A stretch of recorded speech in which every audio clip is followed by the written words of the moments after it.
Bonjour à toutes et à tous. Dans le cadre de la Fête de la Science, je vous propose de découvrir une technologie qu'on voit de plus en plus dans le commerce de détail, certains produits de grande consommation et même dans certains services d'hôtellerie, qu'il s'agisse par exemple de la gestion des bagages à l'aéroport ou du télépéage.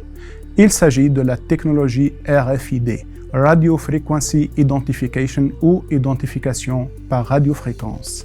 Je m'appelle Yassine Rokik, je suis professeur de management et directeur du centre de recherche Quant, le centre de recherche de Lyon Business School dédié aux méthodes quantitatives en management. Dans le cadre de mes travaux de recherche, j'ai eu l'opportunité ces 15 dernières années d'être impliqué dans certains projets pilotes sur la technologie RFID, avec des entreprises qui ont testé puis adopté cette technologie d'identification. Cette vidéo a pour but de vous faire connaître cette technologie présente partout dans votre quotidien. Je vais commencer par vous présenter comment la RFID fonctionne avec un bref rappel historique. Puis, je vous présenterai quelques cas d'usage de cette technologie dans les entreprises. On évoquera les conditions de rentabilité pour adopter ce système d'identification et je terminerai en mentionnant certains risques et limites liés à la technologie RFID. Historiquement, la technologie utilisée pour identifier les produits dans le commerce est le code barre. Vous avez tous vu cette séquence de chiffres. Les premiers chiffres informent sur le pays où le produit a été fabriqué. Puis, on a une séquence de chiffres pour identifier le producteur de l'article et une dernière séquence de chiffres pour identifier l'article lui-même. On retrouve le même principe dans le QR code, appartenant aussi à la famille code barre. Cependant, le QR code contient un peu plus d'informations puisque c'est un identifiant à deux axes, horizontal et vertical. Le code barre présente deux limites. Pour le scanner, il faut placer un lecteur juste en face de quelques millimètres. Ainsi, le produit ne sera pas systématiquement scanné tout au long de son cycle de vie, car ceci implique des opérations et un coût additionnel. Étant limité par le nombre de chiffres, le code barre ne permet pas d'identifier ce produit d'une façon unique. Vous pouvez faire vous-même le test dans la grande distribution. Prenez un produit et comparez son code barre avec tous les voisins semblables dans le rayon. Tous ont le même identifiant, étant donné qu'il s'agit du même produit fabriqué par la même entreprise dans le même pays. Ces deux limites ont pour conséquence un manque de traçabilité et de visibilité pour les produits dans leur cycle de vie. C'est pourquoi un groupe de chercheurs a commencé à introduire dès l'année 2000 une nouvelle technologie qui remplace le code barre par une puce électronique capable d'identifier tous les produits d'une façon unique et à laquelle on peut communiquer à distance grâce aux ondes radio. C'est le principe de la technologie RFID. Un système RFID comporte la puce qu'on colle sur le produit, un lecteur qui permet de communiquer à distance avec la puce, avec des distances allant de quelques centimètres à quelques mètres en fonction de la fréquence qu'on va utiliser, et en plus important, un réseau et un système d'information au niveau local, mais aussi mondial, qui permet de partager les données relatives au produit. Le système de codage intégré dans la puce RFID est ainsi capable d'identifier et de différencier les produits d'une façon unique, ce qui permet une meilleure traçabilité et une visibilité tout au long du cycle de vie du produit. Grâce à cette lecture à distance, les entreprises sont en mesure de collecter plus d'informations sur le produit et son flux. Cela leur permet d'avoir des données en temps réel sur l'état du produit et son emplacement. Ceci constitue un grand plus pour la visibilité et la transparence sur l'origine et l'acheminement du produit. Cela permet également aux entreprises de gagner en efficacité et de supprimer des tâches manuelles d'identification et d'audit des stocks. Il existe deux types de puces RFID. Premièrement, les puces passives qui fonctionnent en lecteur seul, puisque la puce ne possède pas de batterie. Le lecteur émet un signal électromagnétique, ce qui permet d'activer la puce et de lire les informations qu'elle contient. Deuxièmement, les puces actives qui fonctionnent avec une source d'énergie comme une petite pile ou une batterie. Cette technique est principalement utilisée pour la traçabilité de personnes, de véhicules ou encore dans la traçabilité logistique. Cette puce possède une mémoire. On peut y programmer des scénarios de type si, alors, sinon. Par exemple, si la puce est détectée dans le portique X, alors émettre une notification. Ces puces actives ou passives peuvent être couplées avec des capteurs qui vont rendre la technologie encore plus intelligente, avec des mesures de température, pression, humidité. Un bon exemple est la vérification du maintien de la chaîne de froid pour les produits surgelés. En dehors de la puce et du lecteur RFID, il faut garder en tête l'importance du système d'information qui permet de stocker et traiter les données sur les produits.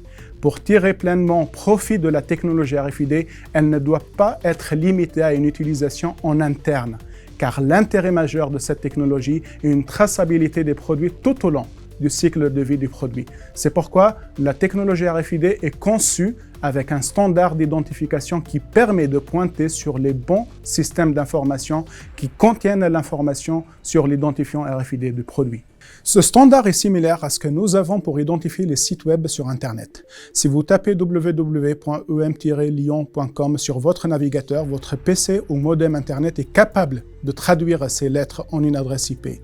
Ceci est possible dans votre PC grâce à un serveur qu'on appelle serveur DNS, Dynamic Name Server, qui traduit les noms en adresse IP. La technologie RFID utilise le même principe et ça s'appelle plutôt un ONS, Object Name Server, qui permet de pointer sur les bonnes bases de données au niveau mondial qui contiennent les informations sur l'identifiant RFID du produit. Les puces RFID ont été initialement utilisées durant la Seconde Guerre mondiale, dans le cadre d'opérations militaires. Cette technologie est la descendante de la technologie radar inventée par le Britannique Watson Watt qui a mis au point le système appelé Identify Friend or Foe System, système d'identification ami ou ennemi. Après la guerre, on a conçu les puces permettant de surveiller électroniquement les produits. C'est le principe du système anti-vol qu'on retrouve dans les magasins. Bémol, il fonctionne en basse fréquence et les produits ne sont détectés qu'à courte distance. Il faut attendre 1999 pour qu'un système RFID à ultra haute fréquence, UHF, voit le jour. Il reçoit le signal à une distance allant jusqu'à 6 mètres et transmet l'information beaucoup plus rapidement. Ce système suscite immédiatement un grand intérêt. Dès 2001, il est adopté par le géant américain Walmart qui l'impose à ses 200 grands fournisseurs. Depuis, la technologie a gagné en maturité avec des standards de communication, des protocoles informatiques sécurisés et en conséquence un coût plus abordable. J'enchaîne maintenant sur les avantages de la technologie RFID. Comme je viens de le dire, de nombreuses entreprises de la grande distribution telles que Walmart aux États-Unis, Metro en Allemagne, Tesco au Royaume-Uni et Carrefour en France figurent parmi les pionnières dans l'adoption de cette technologie. Je vais maintenant aborder les raisons de cette adoption précoce. La grande distribution et le commerce de détail d'une façon plus générale souffrent d'un problème de qualité des données. Toutes les décisions qui touchent à la prévision de la demande, le réapprovisionnement des stocks et même la tarification des produits reposent sur le stock informatique, c'est-à-dire le stock affiché dans les bases de données de ces entreprises. La question qu'on se pose, est-ce que ce stock informatique est fiable?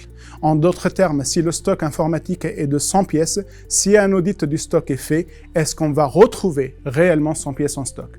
J'ai eu l'occasion de travailler avec plusieurs entreprises en Europe sur cette question et la réponse est tout simplement non.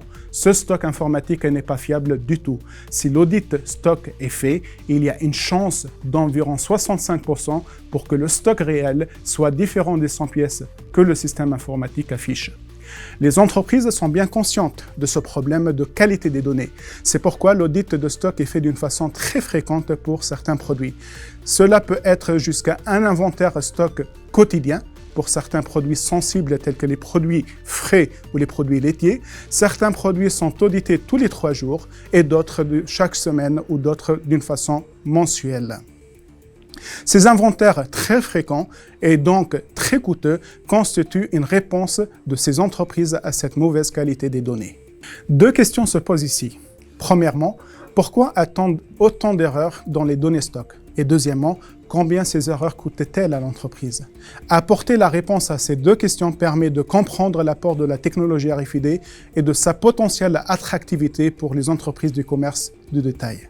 Par rapport à la première question, les erreurs stock définies comme étant un décalage entre le stock physique et le stock informatique résultent de 3 sources de dysfonctionnement. Premièrement, des erreurs permanentes qui impactent le stock physique comme les produits volés pendant le transport ou dans les étalages. Des produits livrés en moins ou en plus par le fournisseur qu'on ne détecte pas lors de la réception. Des produits périmés présents dans le stock sans que le stock informatique soit mis à jour. Toutes ces erreurs-là impactent le stock physique de plus ou de moins, tout en laissant inchangé le stock informatique. Deuxième source d'information, ça concerne les erreurs temporaires qui impactent le stock. Typiquement, ce sont les produits mal rangés dans le magasin ou dans l'arrière-boutique et qui deviennent ainsi potentiellement non vendables. Ces produits mal rangés peuvent être retrouvés ultérieurement lors d'une inspection planifiée ou par hasard.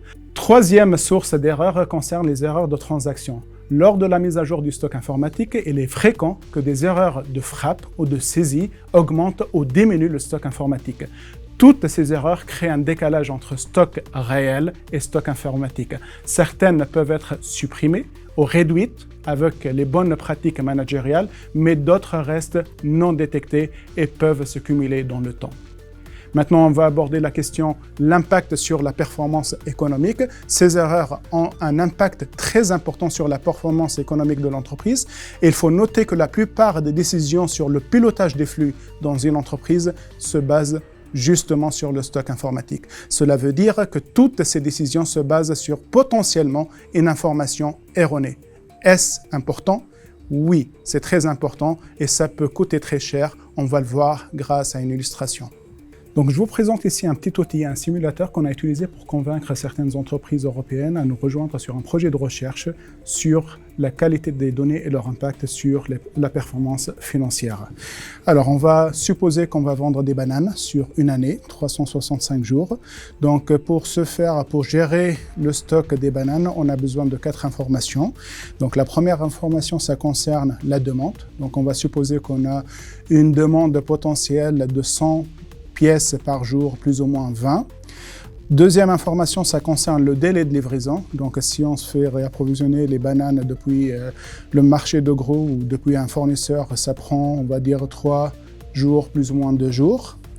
Après, on a des coûts. Donc, soit on va faire beaucoup d'allers-retours vers Rungis, mais ça nous coûte cher en termes de coûts de transport. Soit on va stocker des bananes dans l'entrepôt, mais dans ce cas, ça nous coûte beaucoup plus cher en termes de coûts de stockage. Donc, on a 2 coûts.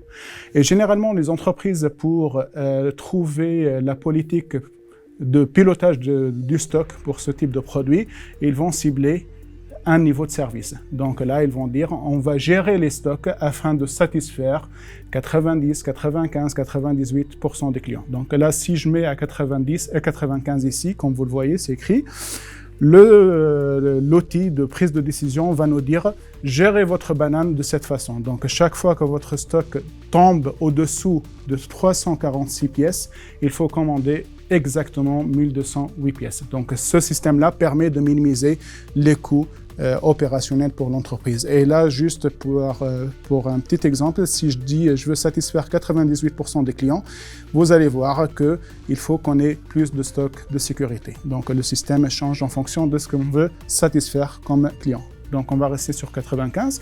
Donc là, pour l'instant, on n'a pas parlé d'erreur. Donc si je fais une simulation sur une année, donc là, vous voyez, on a 2 courbes qui sont communes. C'est 2 courbes là que vous voyez sur le graphique, mais puisqu'il n'y a pas d'erreur, le stock informatique est égal au stock réel.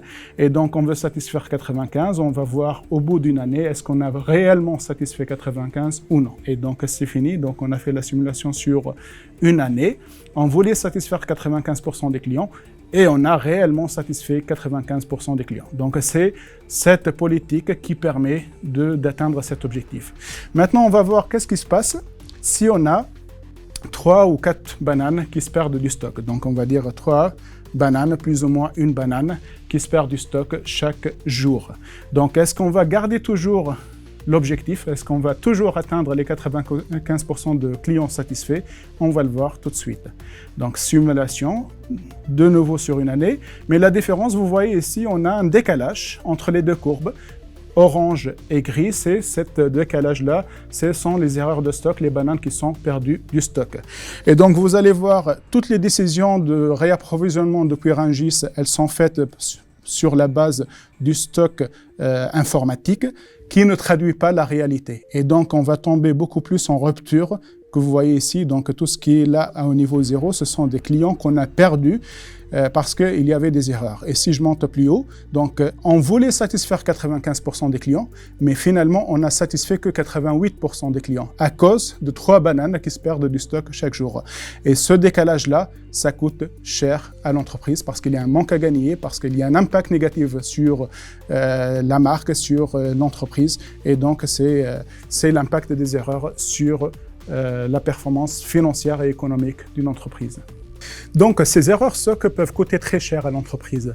On a démontré dans une étude scientifique menée avec plusieurs entreprises européennes de la grande distribution que ça peut aller de pertes de 3 à 8% du chiffre d'affaires pour ces entreprises. C'est énorme. C'est ce qui les a poussés depuis une vingtaine d'années à adopter la technologie RFID. Grâce à cette technologie, les articles sont identifiés d'une façon unique, encore une fois, et plus important, ils peuvent être détectés sans contact direct. Ainsi, un inventaire quotidien ou hebdomadaire devient totalement possible et ne nécessite pas beaucoup de temps et de main-d'œuvre. Le mouvement des stocks entre les différentes entreprises, dans le magasin ainsi qu'en arrière-boutique, devient plus transparent et précis. Non seulement on réduit les erreurs stock, mais on les corrige très vite et on ne laisse pas s'accumuler comme on l'a vu dans la simulation des ventes de bananes. Cette technologie coûte plus d'argent que le bout de papier pour la technologie Codabar. Avant de se lancer, toute entreprise doit faire une analyse de rentabilité. Cette analyse de rentabilité compare d'un côté le coût de la technologie RFID avec les gains potentiels si on la déploie. Donc côté coût, RFID, on a principalement 2 types de coûts. Des coûts fixes qui concernent le lecteur RFID, l'imprimante, l'infrastructure, et le coût variable. Ce coût variable, c'est le coût du tag RFID. Donc, on va contraster ces coûts-là avec les gains potentiels de la technologie RFID et on va essayer de trouver un point, le point mort, qu'on appelle aussi le point de rentabilité, qui fait qu'on va l'adopter et on va être bénéfique dans cette adoption. En plus du fait qu'elle corrige les erreurs stock, quels sont les autres avantages de la technologie RFID? Donc, je vais énumérer quelques avantages. Donc, premièrement, elle augmente l'efficacité des entreprises grâce à l'automatisation et la gestion par lot. Donc, la technologie RFID est la seule technologie d'identification véritablement automatique.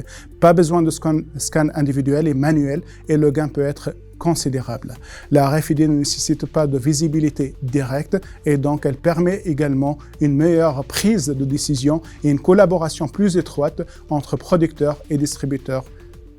Deuxièmement, améliorer les services et les produits pour les clients. Imaginez un producteur capable d'avoir accès à des données sur le produit et son environnement pendant son utilisation par le client final. Une opération de SAV ou un rappel de produit en cas de problème qualité serait beaucoup plus efficace. Ces données SAV peuvent être utilisées pour améliorer la conception et les fonctionnalités des produits. Troisième type d'avantage, diminuer le gaspillage alimentaire grâce à la visibilité en temps réel de certains produits frais et périssables. Une politique de tarification dynamique peut être établie d'une façon très réactive et ainsi proposer des réductions de prix sur les produits dont la date limite de validité approche. Quatrième type d'avantage, authentifier les produits et surtout combattre la contrefaçon, surtout pour certains produits de luxe. Autres avantages peuvent être gagnés grâce à la technologie RFID et ça dépend du cas d'usage. Par exemple, améliorer le parcours des patients dans un hôpital, voire sauver des vies pour des employés dans des plateformes pétrolières. Je termine cette vidéo avec les limites et risques de la technologie RFID. Comme toute technologie, la RFID possède ses propres limites. La diffusion de l'information pose un problème pour toutes les questions liées à la sécurité des données privées. Une puce RFID non sécurisée peut être facilement copiable pour récupérer ou modifier les données sensibles. Toute nouvelle technologie peut également poser un problème d'interopérabilité avec les systèmes informatiques existants. Dans plusieurs cas de figure, le passage de 100% Codabar à 100% RFID n'est pas possible du jour au lendemain et il faut faire cohabiter les deux technologies. Troisièmement, d'autres limitations techniques peuvent avoir lieu dans des zones avec des interférences magnétiques et la fiabilité de la lecture de la puce RFID peut être remise en question. Autre type de limite, ça concerne le recyclage de la puce RFID. Donc de plus en plus, cette puce RFID est collée à l'emballage, d'où la question comment recycler ces puces-là. En conclusion de cette vidéo, je dirais que la technologie RFID est une technologie révolutionnaire, de plus en plus présente dans notre quotidien et dont les champs d'application sont immenses.